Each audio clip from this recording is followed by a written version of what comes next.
Are we live? Yes, you guys are live. We're live. Just let's position the camera a little bit, and then. Oh, okay. I'm not good at Does it look television. good? Are we live now? Oh, We're live. You guys are live right now. This is gonna be fun. All right.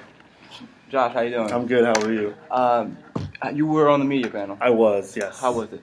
It was great. I really, first of all, I just want to say New York Over the Young Professionals is probably for me where it all started when I came to New York City in 2007. It was one of the first organizations that I joined here in New York, and it was like coming back home and you know, talking to my folks and coming back and seeing a lot of people that I haven't seen in a while.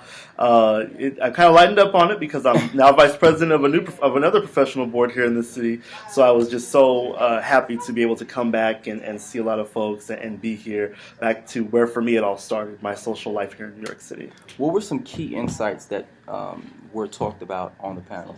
Well, the key insights that were discussed that we covered during the panel was, you know, there's always been a concern, and it will continue to be a concern about how African Americans are perceived in the media, and what that does and what kind of impact that has on the world and on everybody. You know, I work for the New York Amsterdam News, which is a black newspaper. We're a black-owned publication. So my job is to seek out the good that our community is doing and print that and broadcast that and let everybody know that we are doing good things. You know, I did work in mainstream for a few years. You know, I've been that one black reporter in the newsroom who always went to the projects to go cover the shootings, and it was an interesting experience that I did. And so, you know, the Amsterdam News has been my staple and where I've been since I've been in New York City. And people always ask me, how long are you going to stay? And I always tell them I don't know. The other thing that we talked about, of course, was the tragic case involving Trayvon Martin, which I've been covering for the last several weeks. And, you know, I had the fortunate but also saddening experience of interviewing Trayvon's father earlier this week, which was what probably had to be one of the most difficult interviews I've had to do in my entire career. So I think that, you know, having that conversation, especially with the time now and the reaction, I think it's so important that we keep on having that conversation because we cannot let this fight die. It's very important that we let people know what they can do, how they can be a part of the solution, because people are looking for answers. Right. And people are constantly asking me questions about why did this happen, how did it happen, this and that, and I can't give them every answer. Right. But I can tell them that, you know, A, this is a problem that's been going on for a while, and B, you know, whatever you can do to try and help this situation, to let the world know that this is not something that can be stand for, is essential to everybody. Now you're with the Amsterdam News. Mm-hmm. And now you've got online, you know, is doing it. How do you guys stay relevant as being a print publication? You know, people say it's a dying dinosaur. I mean, I come from a print background myself. Okay. After, you know, before starting Creme Magazine, which is an online lifestyle publication. Yeah. And I know how expensive paper is. Yes. So how do you guys stay, I guess, relevant with the times? Right. Well, one of the things that makes the Amsterdam News unique is that because I get that question a lot about how is it that we're still around. Well, for one, we are a niche market. We offer something that you cannot get anywhere else. We are the only, we are the oldest and most well-known African American, one of the oldest and well-known African American newspapers in the country. We are the only publication in New York City or news outlet that is covering local New York City African American news. Nobody else is doing that. There are a couple of other black newspapers, but you know that are great. You know, I really appreciate them in the work that they do. Right. But we have a brand that has been around for the last 103 years, and people are looking for us with Trayvon Martin. People were, you know, trying to get the information from us. You know, we were one of the few newspapers in the city who actually spoke to the father of Trayvon Martin.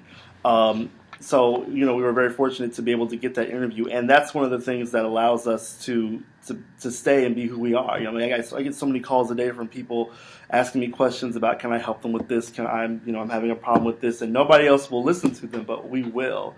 So that's the reason why we stay so long. The website, our website, AmsterdamNews.com, and I encourage everybody to go there. You know, we've been coming out once a week for the last 103 years or so, but you know, for the last few years, we've been doing AmsterdamNews.com, which is an up-to-the-minute live news website. We update the website, several times a day, even on Saturdays and Sundays when stuff happens. We have a lot of good things. And I know this is live, so I will tell you for tomorrow, for example, a lot of people don't know this, but tomorrow is National Black Marriage Day. And so what we're doing tomorrow to show people that not all of us are, again, living this life where we have single mothers, that we are marrying and that we're doing this. We wanted to showcase several married black couples, so we called out to people and said, hey, send us your pictures of your wedding day, send us your photos, and give us a statement about what's so great about being married. And you can find that on AmsterdamNews.com. Tomorrow on Sunday, we're going to feature several couples who are just celebrating marriage in the black community, because there's a startling number of blacks who are not getting married, and so we wanted to show the world that we are, and this is how you can do it.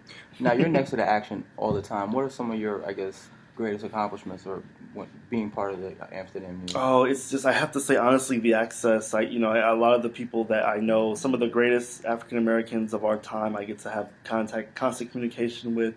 Al Sharpton, who's a very, very, very good friend of mine, who I speak to, whether it's on the phone or, emailing with his folks back and forth. It's great, speaking to him. Jesse Jackson, who I've spoken to several times. Charlie Rangel, who I have had conversations with him. Mm-hmm. And just one of the things that I love so much, it's just the whole job. I mean, we are documenting black history. We have been doing it for the last 100 years. Right. And being that person that's documenting our history when nobody else is, when few people are, actually, because now, we're seeing a surfacing of a lot of black websites and media outlets, but we've been doing this for a century. And so, one of the great things I love about our publication is going back to our archives and seeing those pictures from these monumental moments in history. So I'd say the greatest part of the job is just doing it. Are you also doing radio as well? I do radio as well. I do co-host and commentate on the program Express Yourself, which airs Sunday nights at 6 p.m. on WBLS and simulcast on 1199 WLIB. I co-host that show with 1190. 1199 is the union. 1190 AM with Imhotep Gary Berg, who was a legendary radio personality. I do co-host and commentate with him. It's a joy because I get to, a lot of the basis of the show comes from what's in the Amsterdam News, and then I get to actually get, with my job, I put the news out there. But with the radio, we do take calls, and I can hear the opinions of the readers and what people think, and have a conversation with them and what they think about certain issues. So that's another joy that I have, that I love so much, is being able to communicate with the readers. And one of the things that that makes me unique is that I live in Harlem, and that's where the paper is. I have the joy of living 10 blocks away from the newspaper, so I well connected. But I'm a member of the community as well. So along with doing writing the stories, I am part of this. Even though to some people this might not be ethically correct, I am a part of the community. Anything that happens in government affects me ultimately as well. So, I'm able to really give the perspective from a standpoint that I have about what's going on, and then especially with cases like Ramarley Graham and Sean Bell, I could have easily have been Trayvon Martin, rather. I keep saying Ramarley Graham, but I could have easily have been Trayvon Martin. You could have been. So to have that conversation with other people and to tell people that, this could have been me is just, it's phenomenal. Josh Barker, thank you so much for your time. No problem. Thank you. Right. Thank you. Thanks. Close it out, Glad. Let people know that. All right, thank you. Yes. I know I rambled. No, that was fun. That was fun. Thank you so much. So that does it for the state of the Young Urban New York one-day symposium here at the Chase, at the J.P. Morgan Chase building here in New York City, sponsored by the New York Urban League Young Professionals, the Wall Street Alphas, and Creme Magazine. My name is Gladymir Leveille, 4way45.tv, and the lunch break with Creme. Thank you for checking out the live stream interviews and interviews with the panelists that we had today. I hope you guys enjoyed the time with us. I'll see you guys next time. Peace. Okay. She says that's fine. She does do a lot of events, but I'll talk Good stuff, man. I won't speak to her about it, because I wish she had told me earlier.